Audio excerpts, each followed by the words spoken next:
Esse é o tema da palavra de hoje à noite, não poderia ser diferente.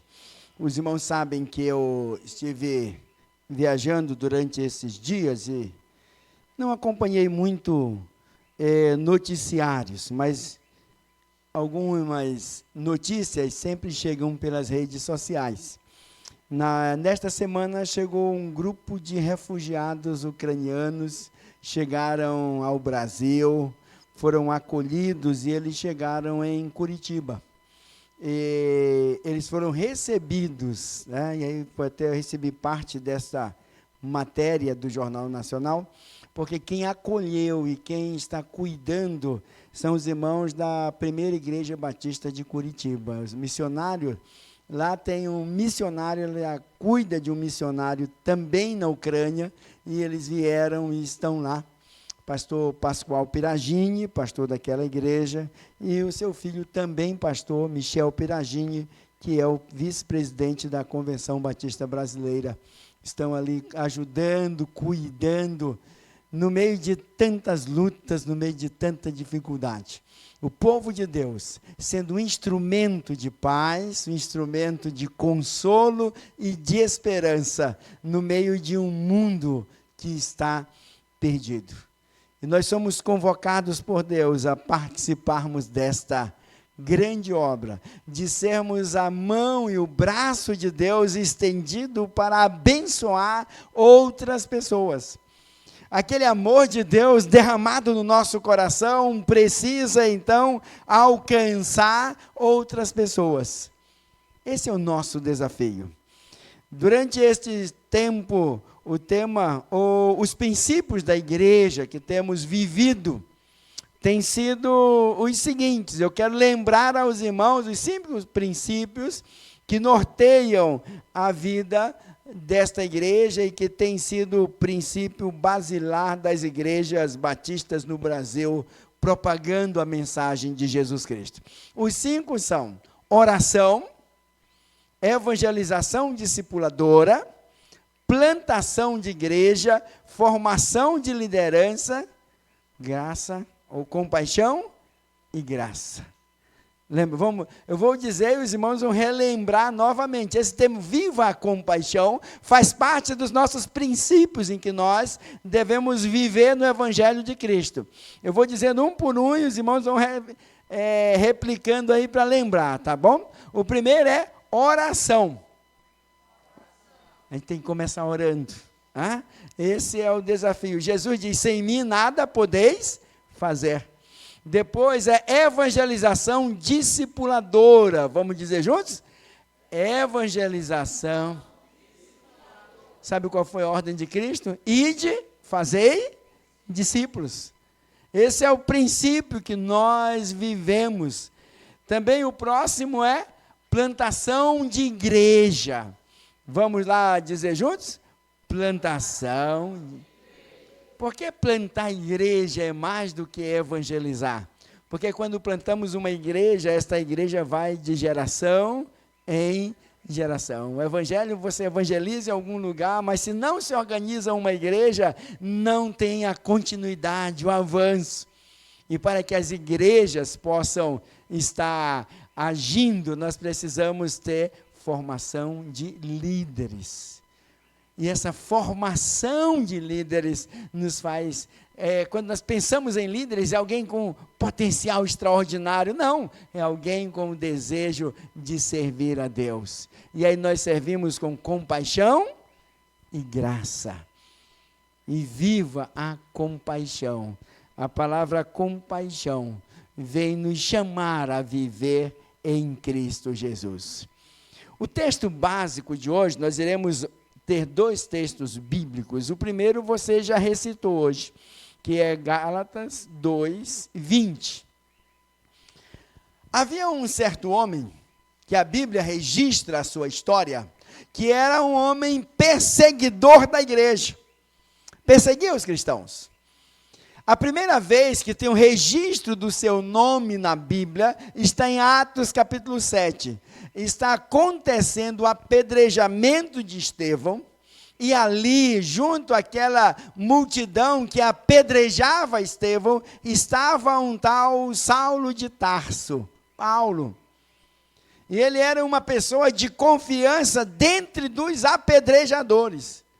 Porque para que os apedrejadores pudessem exercer e perseguir os cristãos, colocavam ali as suas vestes aos pés de Saulo, ele ficava como que tomando de conta. Era alguém que vivia sem compaixão, que vivia sem a graça do Senhor. No capítulo 9 de Atos, nós temos o relato da conversão de Paulo, de quando ele tem um encontro com Cristo. Mas é interessante que neste capítulo, ele não sai de casa para um encontro com o Senhor. Ele não sai para ler a Bíblia, ele não sai para orar, ele não sai para fazer algo agradável. Ele sai para perseguir os cristãos. E ele tem ordem jurídica para fazer isso, para lançar os cristãos na prisão. E quando ele vai vivendo desta forma, naquela jornada, ele tem um encontro com o Senhor Jesus. E depois passa a viver o Evangelho segundo a graça de Cristo derramada no seu coração. Começa a considerar tudo aquilo que ele tinha antes como refúgio, como algo que não tem mais valor algum. E agora, quando ele diz o que está em Gálatas, capítulo 2, verso 20, ele está falando da transformação da sua vida, que eu quero chamar esta noite de uma substituição na sua vida, que Jesus chama de nascer de novo. E ele diz então, fui crucificado com Cristo. Assim já não sou eu quem vive, mas Cristo vive em mim. E a vida que agora vivo no corpo, vivo-a pela fé no Filho de Deus, que me amou e se entregou por mim. A compaixão é resultado de uma entrega de vida a Cristo. A nossa vida é transformada, não pelos nossos próprios desejos, mas pela obra de Cristo redentiva. A fé em o Filho de Deus que me amou.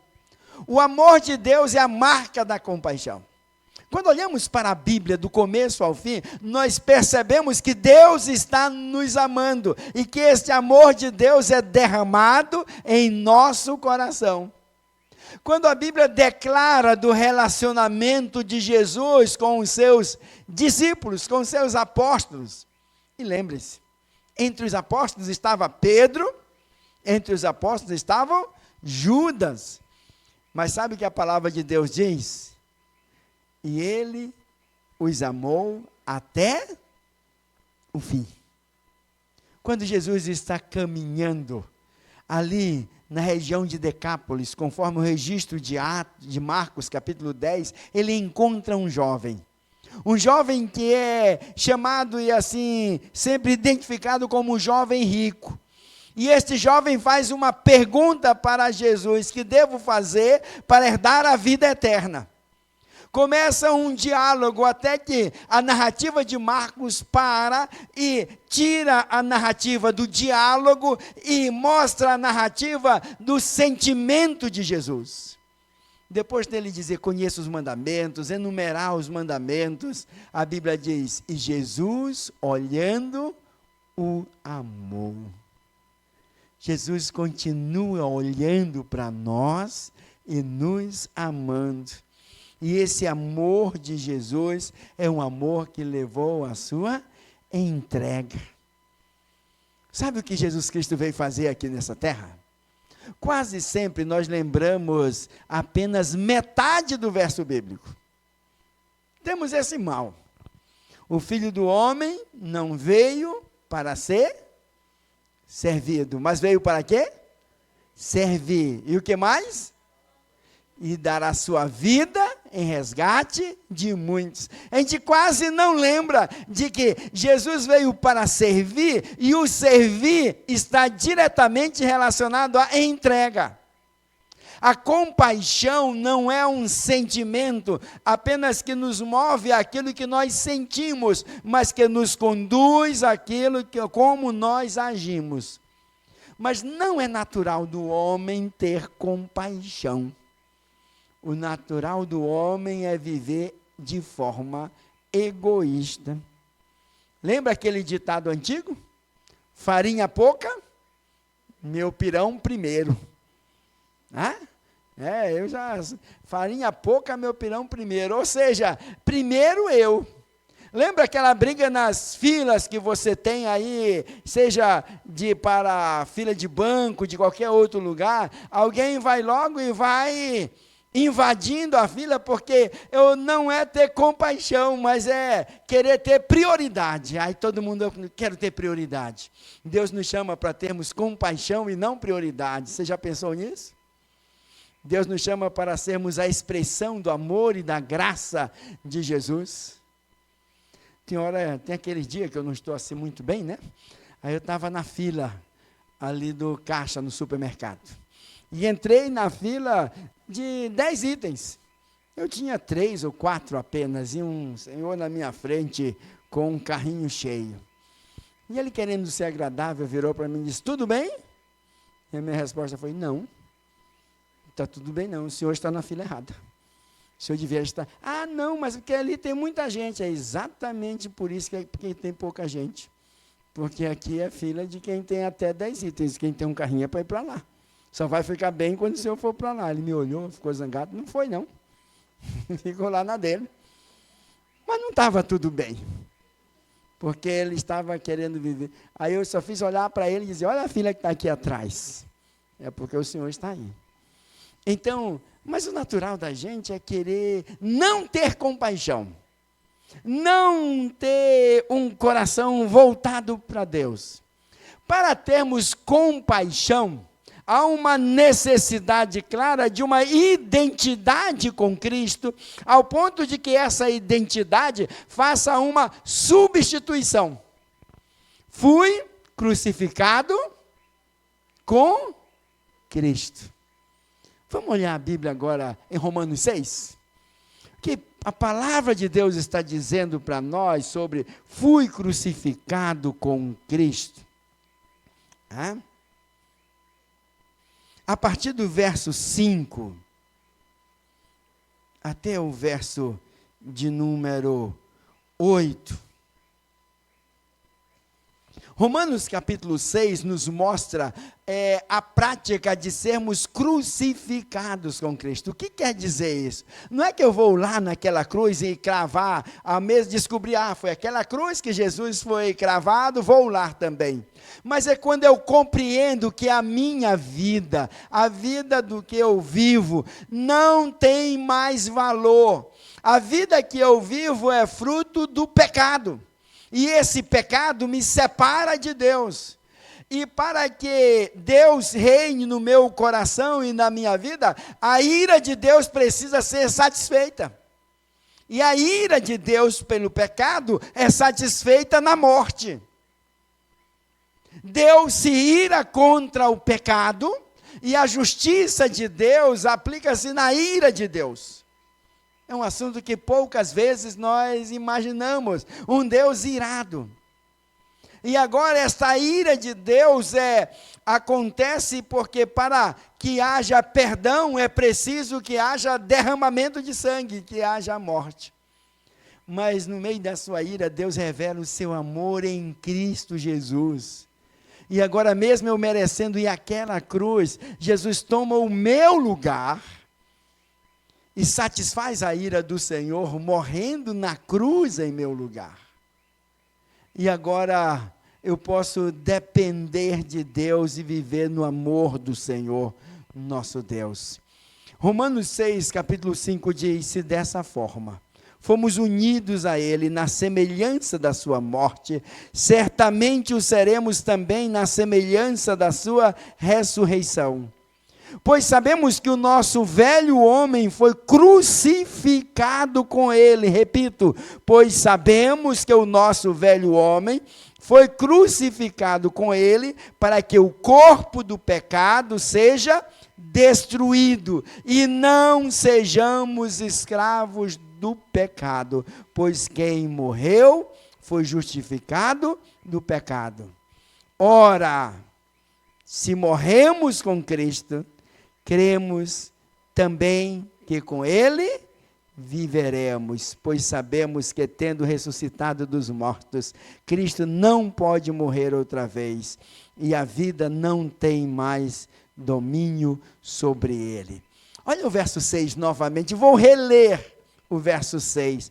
Pois sabemos que o nosso velho homem foi crucificado com ele, para que o corpo do pecado seja destruído, e não sejamos escravos do pecado.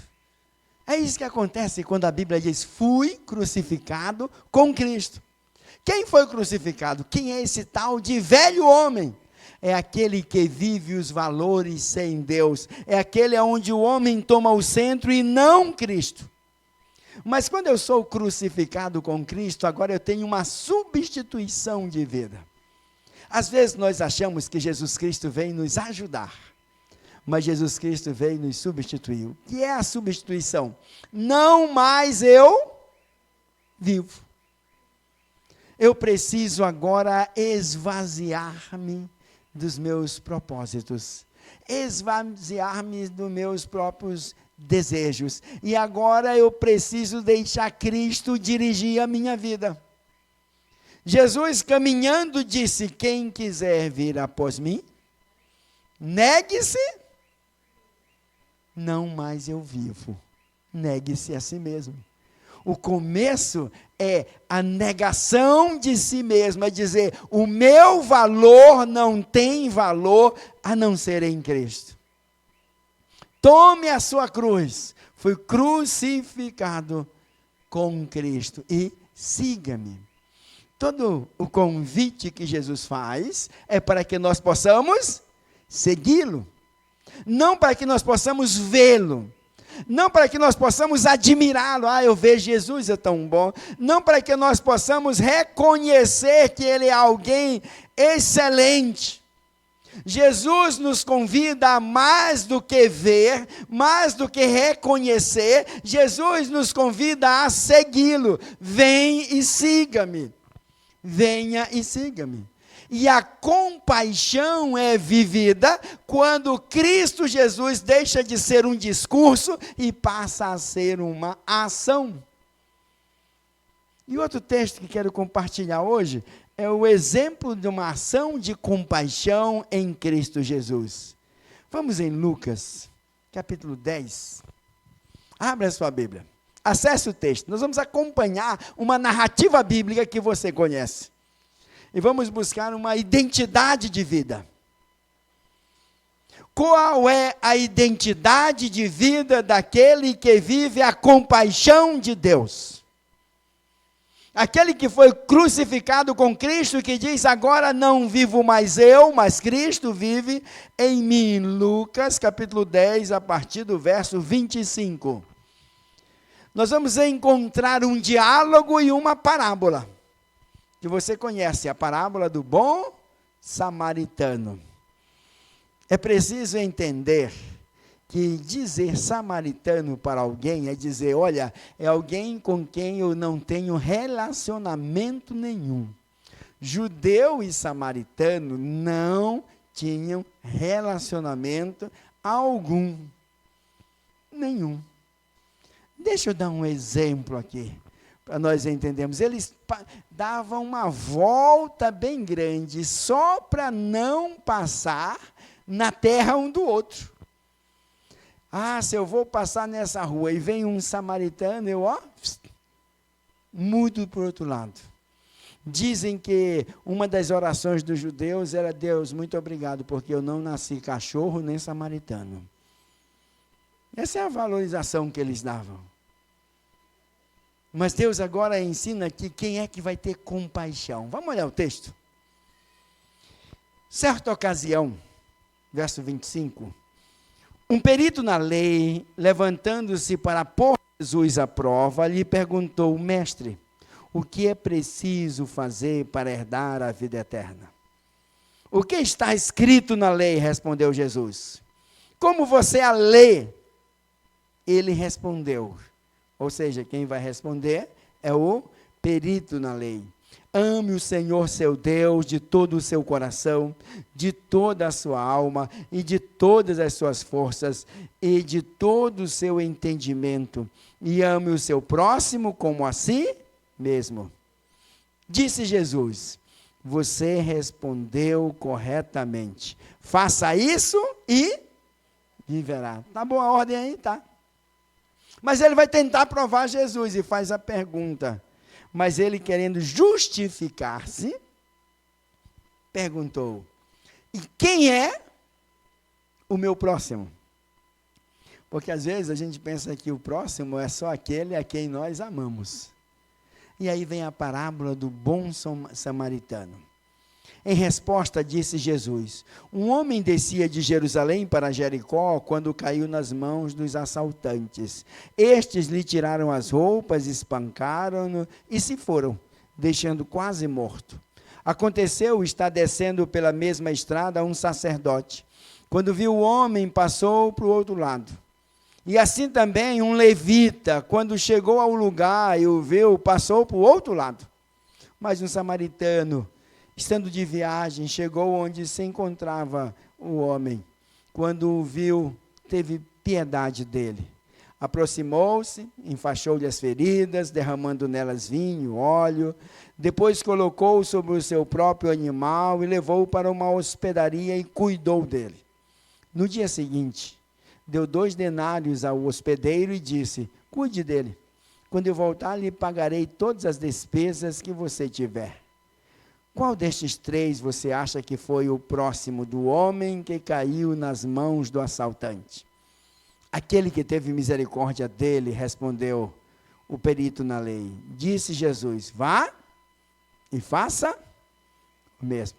Você percebeu aqui que ele tem tanta bronca do samaritano? Qual dos 3? Ele não diz o samaritano. Ele diz aquele que teve... aquele que agiu em favor, aquele que teve misericórdia dele. Nesta parábola, que é resposta a uma pergunta, nós temos um confronto com a nossa vida. O confronto entre o diálogo e a prática.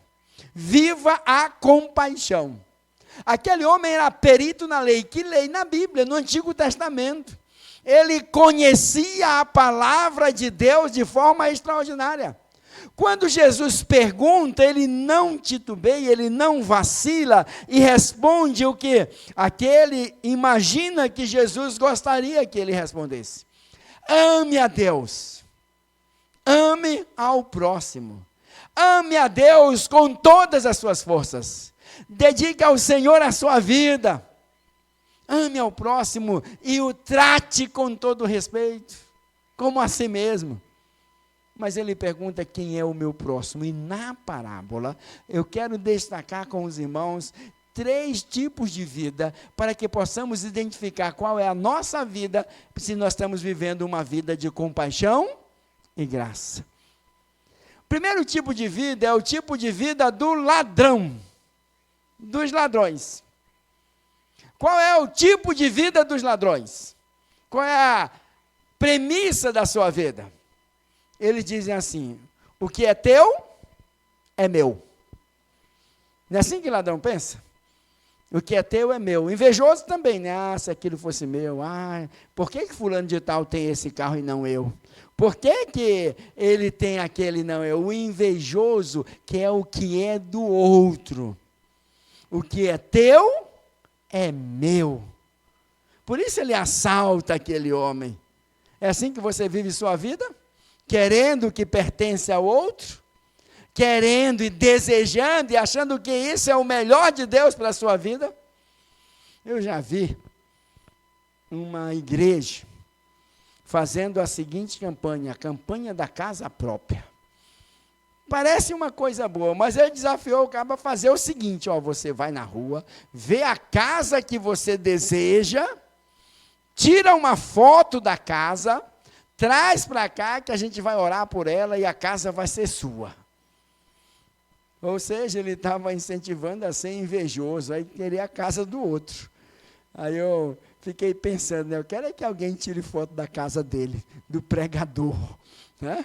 E traga para cá, para ver o que ele vai dizer. Eu ia lá, tirava a foto da casa dele mesmo, voltava, eu quero que você olhe para essa casa aqui ser minha, o dono dessa casa ir para a rua. Porque o que é teu é meu. Talvez você diga que essa não seja seu estilo de vida, mas vamos olhar para os dois próximos que passam naquela estrada. Passam mais duas pessoas naquela estrada. Passa um sacerdote, ou seja, aquele que era responsável pela oração. O sacerdote tinha uma responsabilidade: levar os pedidos do povo a Deus. O sacerdote precisava ser pessoa de oração. Legal, esse aqui é um homem de oração. Talvez você seja uma mulher de oração, você seja alguém que queira viver orando. Que bom por isso. Mas além do sacerdote, quem mais passa lá? Um levita, né? Aquele que é responsável por cuidar dos templos e da casa de Deus, aquele que dirige o culto, que prega, aquele que está no louvor. Tem gente que pensa que levita é só quem canta, né? Aquele que limpa o templo, que faz o templo. O levita é aquele que se encarrega das coisas do reino de Deus. E ele vai passando, eles passam, e quem está no chão? A vítima do assalto. Qual é a ação ou reação, tanto do sacerdote, do homem de oração, como do homem do louvor? O que eles fazem? Olha aí no texto, verso 31. Aconteceu que, descendo pela mesma estrada um sacerdote, quando viu o homem, passou para o outro lado. Que coisa! E assim também, verso 32, um levita, quando chegou ao lugar e o viu, passou. Estavam vivendo a compaixão. Sabe o que eles estavam dizendo? O que é meu, é meu. O que é meu, é meu. Quanto para o outro, ele não é aquele que vai tomar do outro, mas o egoísmo identifica aquele que não é crucificado com Cristo. O que é meu, é meu. Eu lutei para conseguir isso. Você não sabe de onde eu vi. Eu já andei muito. Alguém até já disse que talvez esse levita e sacerdote tinham vindo eles estavam indo de Jerusalém para Jericó e participaram de uma cruzada de avivamento espiritual. E estavam lá cheios do poder, orando, cantando. Mas quando vê o próximo, o que é meu, é meu. E eu não quero dividir com você. Às vezes nós começamos a ensinar os nossos filhos a ser assim. Sabe aquele lanche, aquilo que você compra, aquele brinquedo? Não deixa ninguém pegar tuas coisas na escola, viu? Meu filho, não deixa ninguém. Olha, isso aqui é teu. Tem aquele coleguinha lá que ele é muito danado. Não deixa ele quebrar suas coisas. O que é meu, é meu. A minha casa, não, ninguém entra. Vamos lá, você não abre sua casa para ninguém. Você não compartilha nada com ninguém. É conhecido como alguém que vive longe.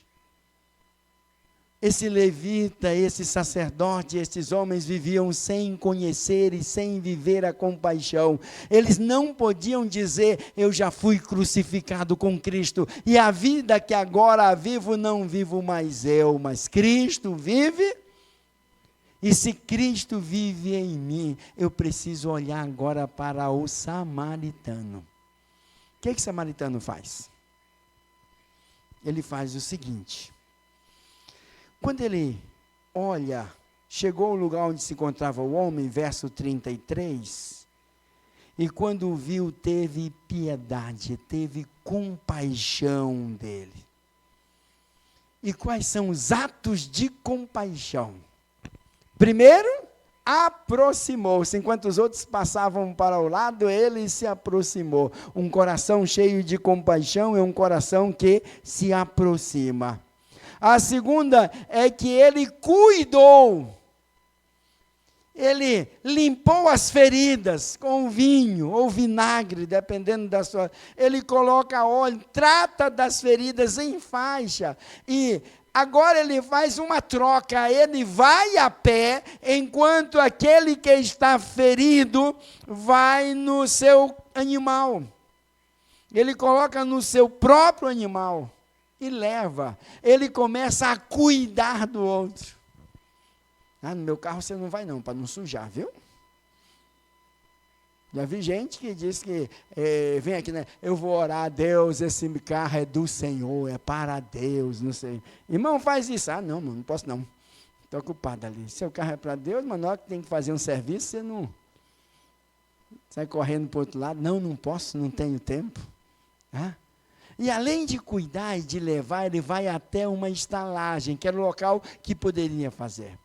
E paga 2 denários, ou seja, 2 diárias. Ele cuida, paga 2 diárias e provavelmente alguém conhecido do estaleiro, do dono da estalagem, diz, cuide dele aí esses 2 dias.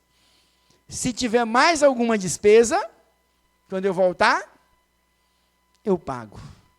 É interessante que o exercício da compaixão não lhe tira de cumprir as suas responsabilidades. Tem gente que diz, não, eu tenho tanta compaixão que eu não vou fazer as minhas coisas, só cuidar dos outros. Não, ele vai cumprir aquilo para o qual ele ia fazer. Ele apenas agora cuida do momento de emergência e divide o que tem. Enquanto o assaltante diz, o que é teu, é meu. Enquanto aqueles outros dizem, o que é meu, este samaritano, exercendo a compaixão, diz, o que é meu está à tua disposição para servir. Eu compartilho com você. Eu fui crucificado com Cristo. E agora não vivo mais eu, mas Cristo vive em mim. Viva a compaixão, é podermos compartilhar da sua vida. Como é que você é conhecido? Como é que você é conhecida? Como alguém que diz o que é teu é meu e que só quer explorar os outros e se dá bem à custa dos outros? Como é que é a sua vida? Como alguém que não divide, não compartilha nada, que acha que os outros querem só lhe explorar, e que você diz, não, aquilo que é meu e ninguém toma. Como é que você vive? O amor de Deus derramado no seu coração e trouxe para esta vida de compaixão e de transformação. E agora no corpo eu não vivo mais o velho homem, eu vivo Cristo. E porque eu vivo Cristo, eu compartilho com o outro a minha vida. E o que Deus coloca em minhas mãos é agora instrumento para abençoar outros. Para que sejamos práticos na nossa vida cristã. O Evangelho é muito mais do que nós fazemos, do que aquilo que nós estamos a dizer. Provavelmente, o livro de Tiago é o primeiro de todos os livros a ser escrito no Novo Testamento, conforme dizem os pesquisadores. E ele nos chama a vivermos como praticantes da palavra. Viva a compaixão. Eu quero concluir a palavra de hoje numa aplicação prática, não vinda de mim, mas convidando você para abrir a Bíblia em Tiago, capítulo 1, a partir do verso 19.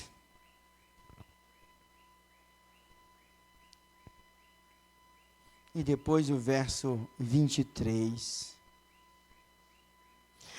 O verso 19 nos afirma, meus amados irmãos, tenham isso em mente, sejam prontos para ouvir, tardios para falar e tardios para irar-se. E agora eu vou ao verso 23, que começo lendo assim: Aquele que ouve a palavra e não a põe em prática é semelhante ao homem que olha a sua face no espelho e depois de olhar para si mesmo, sai, logo se esquece da sua aparência. Mas o homem que observa atentamente a lei perfeita, a da liberdade, e persevera na prática dessa lei, não esquecendo o que ouviu, mas praticando, será feliz naquele que fizer. Se alguém se considera religioso, mas não refreia sua língua, engana-se a si mesmo. Sua religião não tem valor algum. A religião que Deus, o nosso Pai, aceita como pura e imaculada é esta: cuidar dos órfãos, das viúvas, em suas dificuldades, e não se deixar corromper pelo mundo.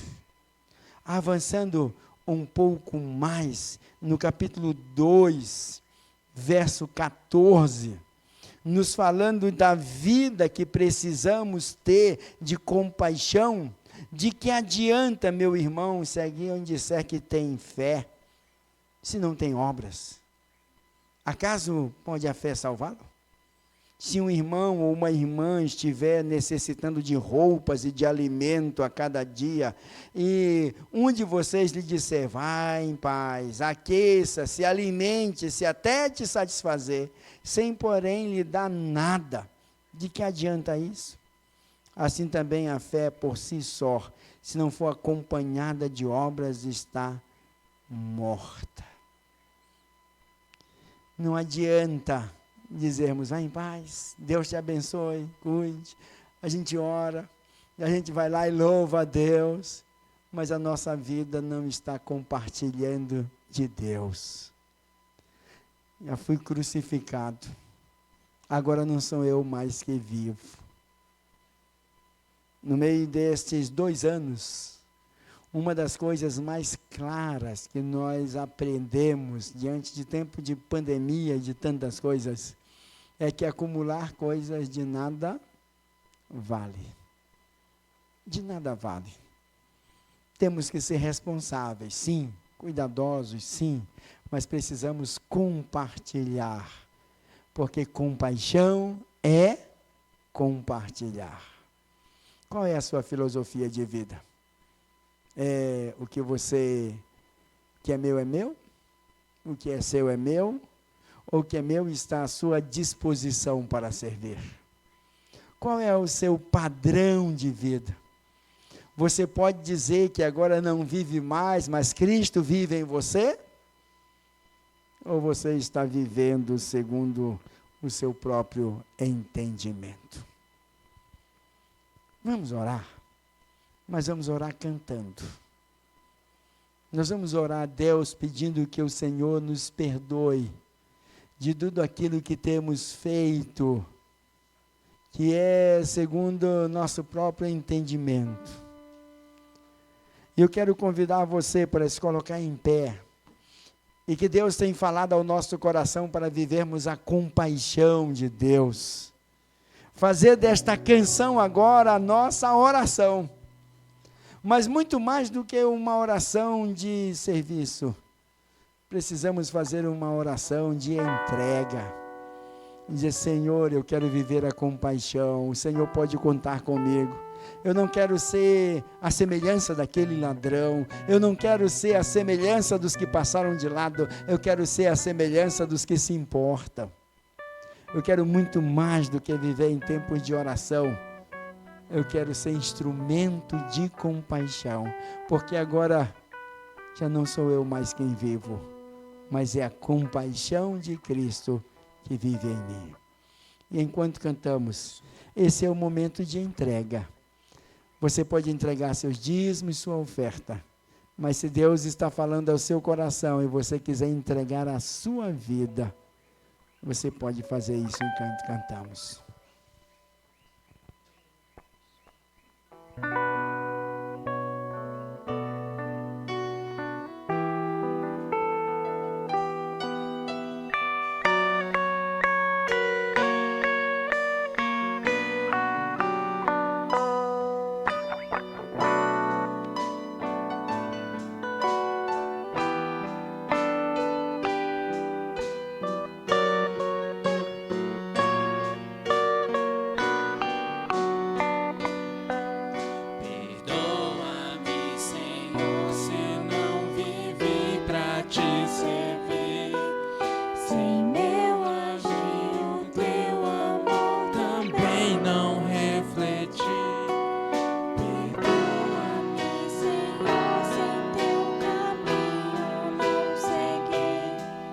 se falhas cometi, se a tua doce voz não quis ouvir. Escuta minha oração, Senhor. Desejo aqui viver pra teu louvor. Ensina-me a te ouvir e com amor servir, e os santos passos teus aqui seguir. Perdoa-me, Senhor, se eu de ti me afastei, se meu caminho escuro tua luz não procurei. Perdoa-me, Senhor, se na aflição não te busquei, se eu não te sondei, se teu querer pra mim não procurei. Escuta minha oração, Senhor. Desejo aqui viver pra teu louvor. Ensina-me a voltar e junto a ti estar, e em tua graça sempre confiar. Perdoa-me, Senhor, se frutos eu não produzi, se indiferente a tudo a missão eu não cumpri. Perdoa-me, Senhor, se os campos brancos eu não vi, se só pra mim vivi, se meus talentos não desenvolvi. Escuta minha oração, Senhor. Desejo aqui viver pra teu louvor. Ensina-me a agir e meu dever cumprir, e frutos dignos dedicar a ti. Mais uma vez. Escuta minha oração, Senhor. Desejo aqui viver pra teu louvor. Ensina-me a agir e meu dever cumprir, e frutos dignos dedicar a ti.